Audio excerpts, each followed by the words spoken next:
ఈ ఉదయమున నీవు ఎవ్వరినీ కలుసుకొనక ముందు ప్రభువును కలుసుకో.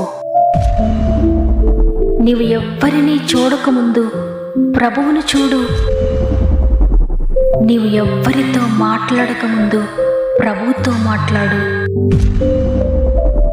నీవు దేనిని వెదకకముందు ఆయన రాజ్యమును నీతిని వెదకు.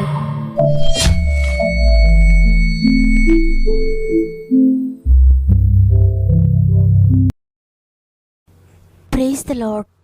ఈ ఉదయకాలమున గాడ్ ఫస్ట్ అనే వాగ్దాన కార్యక్రమానికి మిమ్మల్ని మీ కుటుంబాలను మరి ఒకసారి ప్రేమతో ఆహ్వానిస్తూ ప్రభునామంలో నా యొక్క హృదయపూర్వకమైన శుభములు మీ అందరికీ తెలియజేస్తున్నాను.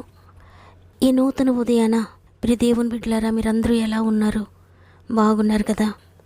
మీరందరూ బాగుండాలని, ఆత్మలో వర్ధిల్లుచున్న ప్రకారముగా అన్ని విషయాల్లో మీరు వర్ధిల్లాలని మీ అందరి కొరకు మేము ప్రార్థిస్తున్నాం. మరి ఒకసారి ఈ విధంగా మిమ్మల్ని అందరినీ కలుసుకోవడానికి దేవుడు నాకు అనుగ్రహించిన ఈ యొక్క తరుణాన్ని బట్టి దేవుని స్తుతిస్తున్నాను. మరి ఒక దినమును మనం చూడగలిగాము, మరి ఒక దినము ఆయనను స్తుతించగలుగుతున్నాము, మన ఆయుష్కాలం పొడిగించబడుతుంది అంటే కేవలం అది దేవుని కృప మాత్రమే. ఆయన మనల్ని ఈ స్థితిలో ఉంచినందుకు మొదటిగా అందరం దేవునికి కృతజ్ఞత చెల్లిందాం. కృతజ్ఞతతో దేవుని మాట కొరకు ఎదురు చూద్దాం. నిజమైన బోధకుడా నాతో మాట్లాడండి, పరిశుద్ధాత్మ బోధకుడా నాతో మాట్లాడండి. నీ మాట నన్ను జీవింపచేస్తుంది, నన్ను బ్రతికిస్తుంది, నన్ను నిలబెడుతుందయ్యా. కాబట్టి నీ మాట కొరకు నేను ఎదురు చూస్తున్నానని ప్రార్థన పూర్వకంగా ఈ మాటలు వినండి. దేవుడు తప్పక మీతో మాట్లాడతారు. అదేవిధంగా ఏదైనా సమస్యలో, ఏదైనా శోధనలో ఉంటే మీ యొక్క ప్రార్థన అవసరతను తప్పకుండా కామెంట్స్ ద్వారా నాకు తెలియచేయండి. తప్పక మీ కొరకు ప్రార్థిస్తున్నాం. దేవుని సహాయాన్ని కోరుకుంటున్నాను. మీ అందరి జీవితాల్లో దేవుడు జోక్యం చేసుకోవాలని మీరు కూడా ప్రార్థించండి. పట్టుదల కలిగి తప్పకుండా దేవుడు కార్యం జరిగిస్తాడు. ఆయనకు అసాధ్యమైంది ఏదీ లేదు. సమస్త మహిమ, ఘనత, ప్రభావములు దేవునికి చెల్లునుగాక. ఈ ఉదయాన దేవుడు మనకు అనుగ్రహిస్తున్న శ్రేష్టమైన వాగ్దానం కీర్తనలు 29వ అధ్యాయము 11వ వచనము. యెహోవా తన ప్రజలకు సమాధానము కలుగజేసి వారిని ఆశీర్వదించును. ఆమెన్. ఈరోజు దేవుడు మనకు తెలియజేస్తున్న విషయం ఏంటంటే, నేను మీకు సమాధానము అనే ఆశీర్వాదాన్ని ఇవ్వబోతున్నాను అని. అంటే సమాధానంతో కూడిన ఆశీర్వాదాన్ని దేవుడు మీకు దయచేయబోతున్నాడు. ప్రియ దేవుని బిడ్డలారా, ఎన్ని ఆశీర్వాదాలున్నా సమాధానం లేకపోతే అవన్నీ కూడా సున్నా. అంటే సమాధానం అనేది ఒక గొప్ప ఆశీర్వాదం.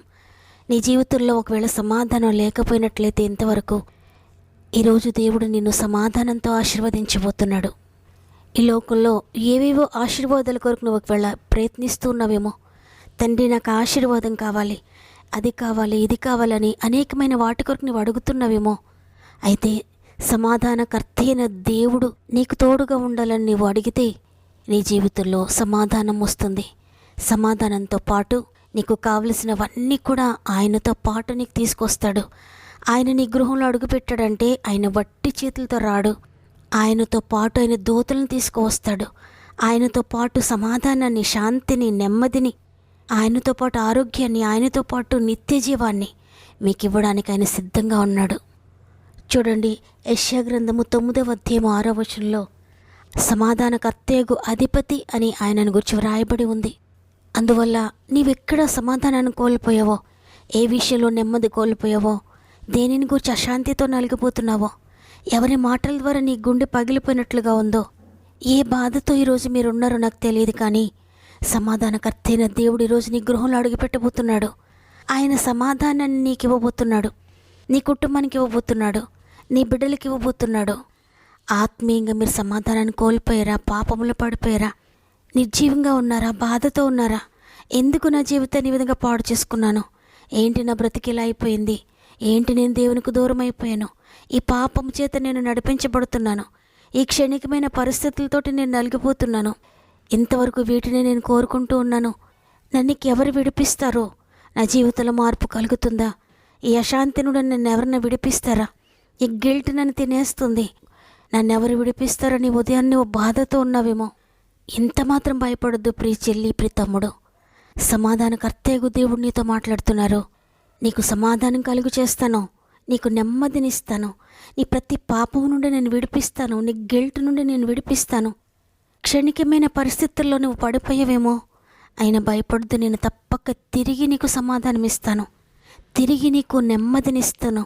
ఎందుకంటే నేను సమాధానకర్త అయి ఉన్నాను. నీ యొక్క సరిహద్దులో నేను సమాధానం అనుగ్రహిస్తానని దేవుడి రోజు నీతో మాట్లాడుతున్నారు.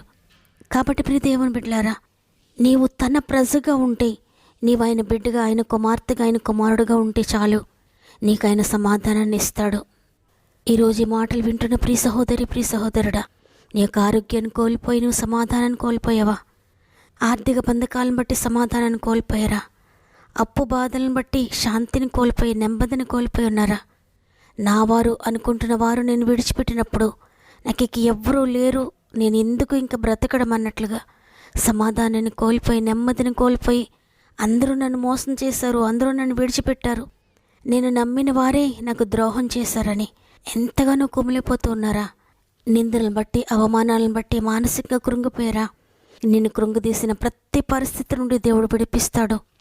ఎవ్వరు నిన్ను కృంగదీస్తూ ఉన్నా, ఏ మాటల ద్వారా నువ్వు బాధపడుతూ ఉన్నా, ఏ మానసిక వేదన నువ్వు కలిగి ఉన్నా, నీకు శాంతినిస్తాడు, సమాధానాన్ని ఇస్తాడు.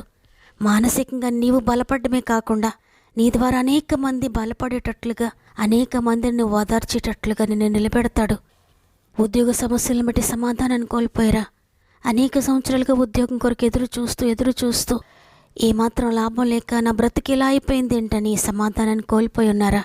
ఎంత మాత్రం భయపడకండి, దేవుడి రోజు నీతోనే మాట్లాడుతున్నారు.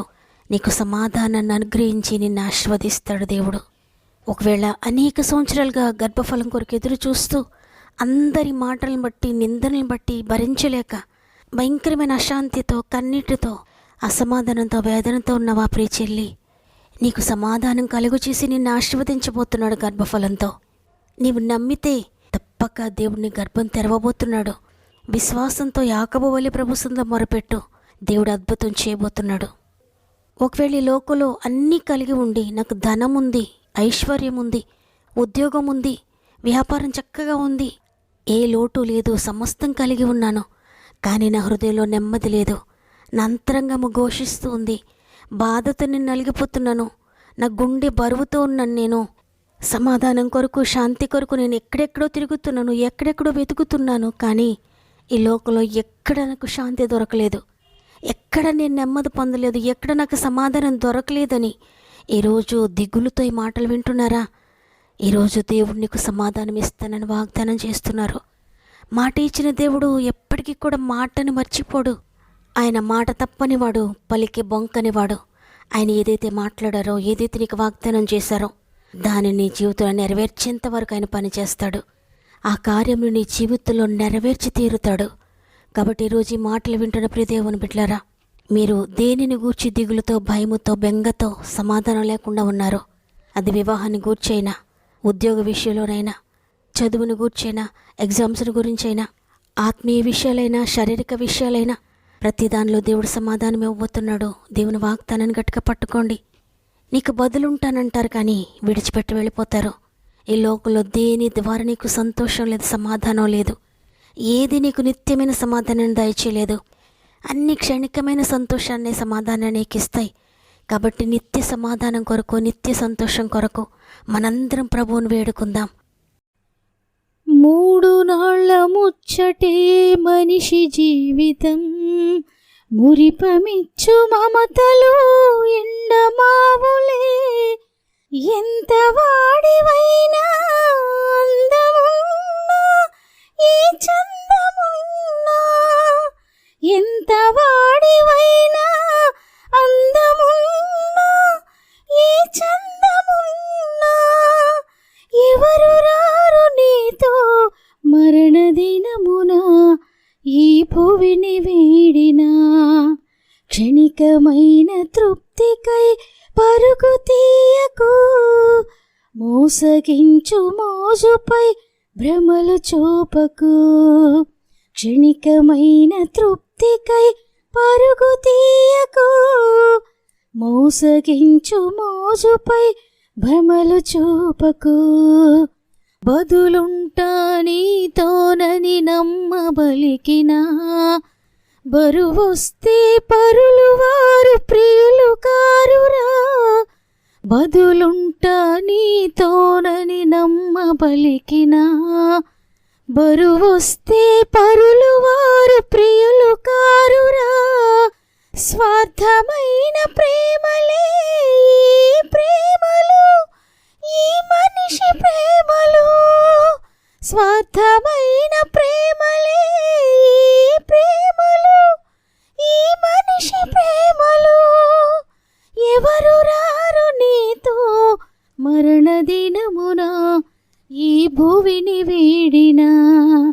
ఎవరు రారు నీతో మరణ దినమున ఈ భూమిని వీడినా. క్షణికమైన తృప్తికై పరుగు తీయకు, మోసగించు మోజుపై భ్రమలు చూపకు.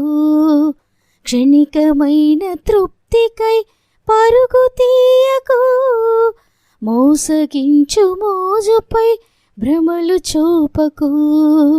మోసగించు మోజుపై భ్రమలు చూపకు. ప్రేమగల తండ్రి, నీకు వందనాలు. నీ కృప చేత మరి ఒక దినాన్ని మాకు ఇచ్చి ఈ నూతన దినాన్న మేమందరం నిన్ను స్తుతించడానికి మరి ఒక అవకాశాన్ని మాకు ఇచ్చినందుకు నీకు వందనాలు. ఈరోజు అద్భుతకరమైన నెమ్మదిని, శాంతిని మాకు ఇస్తానని వాగ్దానం చేశారు. అవును తండ్రి, ఎంతమంది సమాధానం లేక ఉన్నారో, అసమాధానంతో ఉన్నారో, నెమ్మది లేక ఉన్నారో, పైకి అందరి ఎదుట బాగా కనబడుతున్న లోన ఎవరికి చెప్పుకోలేని ఏ పరిస్థితితో కృంగిపోతూ ఉన్నారో ప్రతి బిడ్డను నీ చేతిలో పెడుతున్నాను తండ్రి. వారి అశాంతి ఏదైనప్పటికీ, వారి మానసిక వేదన ఏదైనా, వారి బాధ ఏదైనా, వారి కలవరము, చింత ఏదైనా, మీ చింత యావత్తు నాపైన వేయండి, ఎందుకంటే నేను మిమ్మల్ని గురించి చింతిస్తున్నానని చెప్పారు. ఈ మాటలు వింటడానికి ఎవ్వరు కూడా చింతపడాల్సిన అవసరం లేదయ్యా. ఎందుకంటే వారికి బదులుగా మీరు చింతిస్తుంటే ఇక ఎందుకు వారు చింతించాలి తండ్రి. ప్రతి ఆత్మీయనేత్రాన్ని తెరవండి, ప్రతి జీవితాన్ని వెలిగించండి అయ్యా. వెలుగు కలుగునుగా కానీ మీరు మాట్లాడినప్పుడు వెలుగు కలిగిందయ్యా. అదేవిధంగా ఈరోజు ఎంతమంది చీకటిలో అసమాధానంతో ఉన్నారో ప్రతి జీవితంలో, ప్రతి కుటుంబంలో మీరు మరి ఒకసారి వెలుగును ప్రసాదించండి. ప్రతి కుటుంబాన్ని వెలిగించండి, ప్రతి జీవితాన్ని వెలిగించండి అయ్యా. వారి అంధకారం తీసివేయండి. మరి ముఖ్యంగా ఎంతమంది వారి ప్రార్థన అవసరతల కామెంట్స్ వారు నాకు తెలియజేస్తున్నారో అందరినీ జ్ఞాపకం చేసుకోండి తండ్రి. ప్రతి ఒక్కొక్కరి జీవితంలో అద్భుతం చేయండి నాయన. ప్రతి సమస్యను నీ చేతుల్లో పెడుతున్నాను తండ్రి. వారికి అసాధ్యమైన ప్రతి విషయాన్ని మీరు సాధ్యపరచండి. వారు చేయలేకపోతున్న ప్రతి విషయాన్ని మీరు చేయండి అయ్యా. నాకు అసాధ్యమైంది ఏదైనా కలదా అని సెలవిచ్చావునైనా. ప్రతి జీవితంలో నూతన సృష్టి జరిగించండి. ప్రతి శరీరంలో నూతన బలము కలుగు చేయండి. ప్రతి గృహంలో నూతన సమాధానాన్ని, శాంతిని దయచేయండి. ప్రతి దానిలో కూడా విజయం పొందుకుంటున్నారు యేసునామములో నమ్ముతున్నాను. మేమందరం కలిసి ప్రతి ఒక్కరి కొరకు ప్రార్థిస్తున్నాం తండ్రి. ఎవరిని విడిచిపెట్టొద్దయ్యా. వారు పడిన గుంటల్లోని ప్రతి ఒక్కరిని లేవనెత్తండి. ప్రతి సమస్య నుండి విడిపించి అద్భుతకరమైన కార్యములు మీరు జరిగిస్తున్నారని నమ్ముతున్నాను. అదేవిధంగా ఎగ్జామ్స్ రాస్తున్న బిడ్డలందరినీ చేతిలో పెడుతున్నాను తండ్రి. మీరు చేపట్టి నడిపించండి. జ్ఞానముతో, జ్ఞాపక శక్తితో, బలముతో, ఆరోగ్యముతో, నెమ్మదితో, ధైర్యముతో, కాన్ఫిడెన్స్తో నింపండి. ఇది మనం ప్రారంభిస్తూ ఈ రోజంతా ఆత్మీయ కుటుంబానికి తోడుగా ఉండి వారు చేసే ప్రతి కార్యమును వారి పక్షంగా మీరు చేసి, వారు వెళ్ళే ప్రతి స్థలంలో వారికి తోడుగా మీరుండి, వారి ప్రయత్నాలన్నిటినీ దీవించి ప్రతి స్థలములో నీ కార్యమును జరిగిస్తున్నారని నీ చేతులకు అప్పగిస్తూ యేసయ్య పరిశుద్ధమైన నామములు అడిగి వేడుకొంచున్నాను తండ్రి. ఆమెన్. ఈరోజు ఈ వాగ్దానాన్ని విన్న ప్రియ చెల్లి, ప్రియ తమ్ముడు, ఏ అశాంతితో మీరున్నారు, దేవుడు మీకు సమాధానం ఇవ్వబోతున్నాడు. నమ్మండి, విశ్వసించండి, వాగ్దానాన్ని బట్టి ప్రార్థించండి. తప్పకుండా త్వరలోనే మీరు సమాధానాన్ని పొందుకోబోతున్నారు. ఈ మాట ద్వారా దేవుడు నన్ను బలపరిచాడన్న వారందరూ ఆమెనని హృదయపూర్వకంగా చెప్పండి. మీకు అనుకూలమైతే తప్పక వాగ్దానాన్ని మీకు తెలిసిన వారందరికీ షేర్ చేయండి. తప్పకుండా వాగ్దానాన్ని లైక్ చేయండి. దేవుని చిత్తమైతే తిరిగి రేపు అందరం కలిసి ఆయనను స్తుతిందాం. అంతవరకు ప్రభు మీకు, మీ కుటుంబాలకు తోడేండి నడిపించును గాక. God bless you.